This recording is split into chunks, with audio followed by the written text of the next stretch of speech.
Hi everyone, welcome back to our channel. இன்னைக்கு நம்ம June 19க்குரிய current event தான் பார்க்க போகிறோம். ஜூன் 19ல் என்னென்ன இம்பார்ட்டன்ட் நியூஸ் வந்து எக்ஸாமுக்கு ரிலேட்டடாக நியூஸ் பேப்பரில் வந்திருக்கோ அது எல்லாத்தையும் தொகுத்து நான் உங்களுக்கு எடுத்துகிட்டு வந்திருக்கேன். இதை நோட் பண்ணி வச்சு படிச்சுக்கோங்க. ஓகே, இம்பார்ட்டன்ஸ் எல்லாத்தையும் வரிசையாக பார்த்துடலாம் வாங்க. First news, new development bank அப்படின்ற வங்கியில் புதிய உறுப்பினர்களாக 2 நாடுகள் வந்து இணைஞ்சிருக்காங்க, கொலம்பியா மற்றும் உஸ்பெஸ்கிஸ்தான். இவங்க வந்து இந்த புதிய வங்கி, அதாவது நியூ டெவலப்மெண்ட் பேங்க்ல உறுப்பினர்களாக இணைஞ்சது மூலமா இப்போ அதோட டோட்டல் மெம்பர் பார்த்தீங்கன்னா 11 வந்து உயர்ந்திருக்கு. இந்த புதிய வளர்ச்சி வங்கி பிரிக்ஸ் நாடுகளால் 2015 வந்து நிறுவியிருப்பாங்க. இதில் நிறுவியவர்கள் யாருன்னா வந்து பிரிக்ஸ் நாடுகள் எல்லாம் சேர்ந்து நிறுவனது தான். இப்போ இந்த நியூ டெவலப்மெண்ட் பேங்க் இருக்கு இல்லையா, அதோட ஹெட் குவார்ட்டர்ஸ் தலைமையகம் எங்கே இருக்குது அப்படின்னா சாங்காய் நகரில் தான் வந்து அமைஞ்சிருக்கு. இதில் முக்கியமாக நம்ம தெரிஞ்சுக்க வேண்டியது என்னென்னா, நியூ டெவலப்மெண்ட் பேங்க் வந்து எப்போ நிறுவப்பட்டதுன்னா 2015. யார் நிறுவினாங்க அப்படின்னா பிரிக்ஸ் கண்ட்ரிகள் தான் இதை நிறுவியிருப்பாங்க. இதோட ஹெட் குவார்ட்டர்ஸ் தலைமையகம் எங்கே இருக்குது அப்படின்னு கேட்டாங்கன்னா சாங்காய் நகரில் வந்து அமைஞ்சிருக்கு அப்படின்னு நமக்கு தெரியணும். இந்த நியூ டெவலப்மெண்ட் பேங்கை பிரிக்ஸ் கண்ட்ரி எதுக்காக, என்ன பர்பஸ்க்காக உருவாக்குனாங்க அப்படின்னா, வளர்ந்து வர்ற பொருளாதாரங்களில் உள்கட்டமைப்பு வசதிகள் இருக்கு இல்லையா, அதோட வந்து வளர்ச்சியை க்ரோத் பண்ணுறதுக்காகவும் நிலையான வளர்ச்சி அதுக்கு தேவையான நிதிகளை வழங்குறதுக்காகவும் இந்த வங்கியை வந்து பிரிக்ஸ் கண்ட்ரிகள் வந்து உருவாக்கியிருக்காங்க. இந்த புதிய வளர்ச்சி வங்கியோட உறுப்பு நாடுகள் மொத்தம் 11 இல்லையா, அது என்னென்னு சொல்லிட்டு பாருங்க.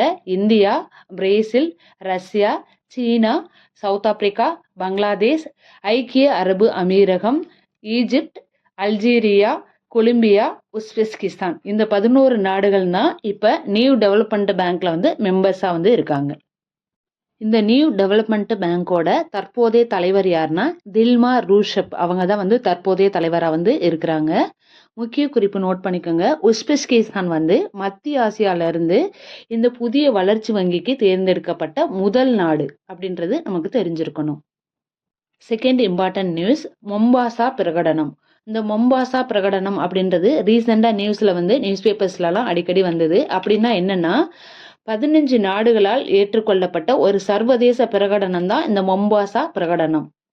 இந்த மொம்பாசா பிரகடனத்தோட முக்கியமான நோக்கம் என்னன்னா, சட்டவிரோத, அறிக்கையிடப்படாத மற்றும் கட்டுப்பாடற்ற மீன்பிடியை வந்து எதிர்த்து போராடுறதுக்காக கொண்டு வந்தது தான் இந்த மொம்பாசா பிரகடனம்.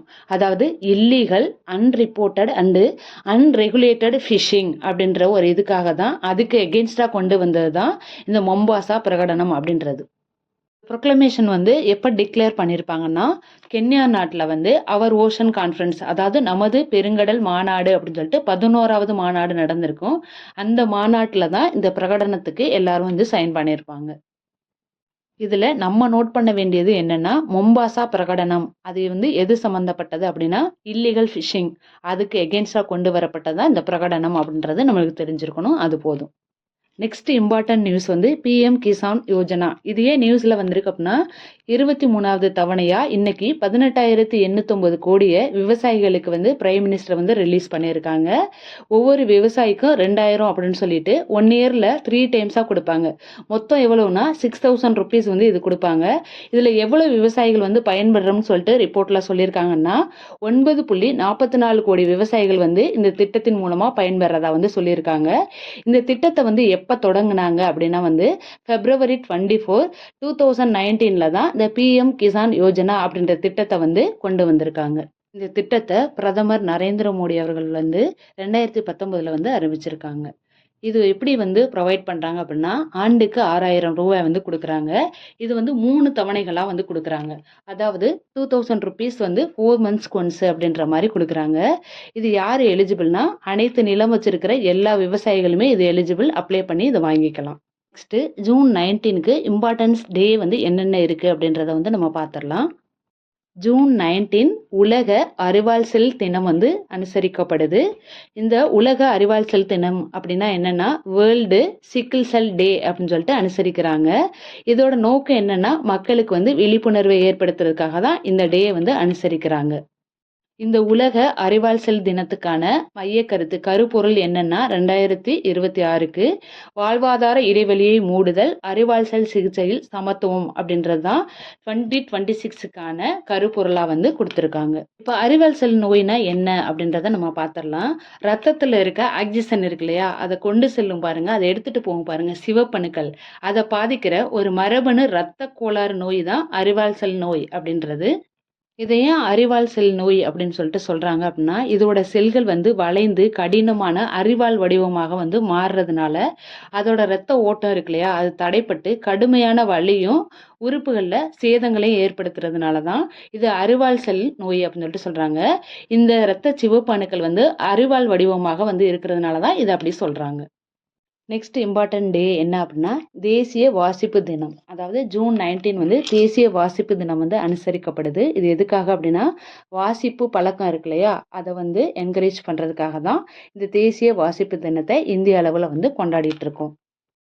நெக்ஸ்ட்டு இம்பார்ட்டன்ட் ஒன்லைனர் என்னன்னு சொல்லிட்டு பார்த்துடலாம். நியூ டெல்லியில் ஜூன் 22, 23 இந்த 2 டேட்லையும் பிரிக்ஸ் நாடுகள் இருக்கு இல்லையா, அதோட தேசிய பாதுகாப்பு ஆலோசகர்களுக்கான மாநாடு நடைபெற இருக்குது. எங்கே? புதுடெல்லியில். என்ன மாநாடு? பிரிக்ஸ் நாடுகளின் தேசிய பாதுகாப்பு ஆலோசகர்கள் மாநாடு நடைபெற உள்ளது. நெக்ஸ்ட் இம்பார்ட்டன்ட் நியூஸ் பாருங்க. இந்தியாவில் உள்ள ஆன்மீக தலங்களில் வர்த்தக முத்திரை பெற்ற முதல் கோவில் எங்க அமைஞ்சிருக்கு அப்படின்னா ஒடிசா மாநிலத்தில் அமைந்திருக்கிற பூரி ஜெகநாதர் கோவில் இருக்கு இல்லையா, அதுதான் இந்தியாவிலேயே வந்து இருக்க ஆன்மீக தலங்கள்ல வர்த்தக முத்திரை பெற்ற முதல் கோவில் அப்படின்னு சொல்ற ஒரு பெருமையை பெற்று உள்ளது.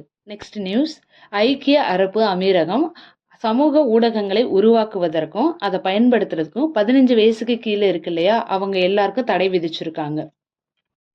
நெக்ஸ்ட் நியூஸ், உலக பல்கலைக்கழக தரவரிசைப்படி மாசாசூட்ஸ் அந்த பல்கலைக்கழகம் தான் வந்து தொடர்ந்து 15 ஆண்டுகளாக ஃபர்ஸ்ட் பிளேஸ்லேயே வந்து இருக்குது. இது இந்த QS உலக பல்கலைக்கழக தரவரிசைப்படி மாசாசூட் அப்படின்ற யூனிவர்சிட்டி தான் ஃபர்ஸ்ட் பிளேஸில் வந்து இருக்குது. எத்தனை இயரா? 15 இயர்ஸா.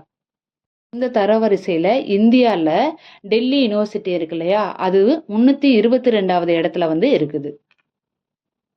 நெக்ஸ்ட் நியூஸ் வந்து ஸ்போர்ட்ஸு. சர்வதேச மகளிர் T20 கிரிக்கெட்டில் வந்து அதிக விக்கெட்டுகளை வீழ்த்தின பந்து வீச்சாளர் அப்படின்ற உலக சாதனையை வந்து இந்தியாவை சேர்ந்த தீப்தி சர்மா அப்படின்றவங்க வந்து சாதனை படைச்சிருக்காங்க.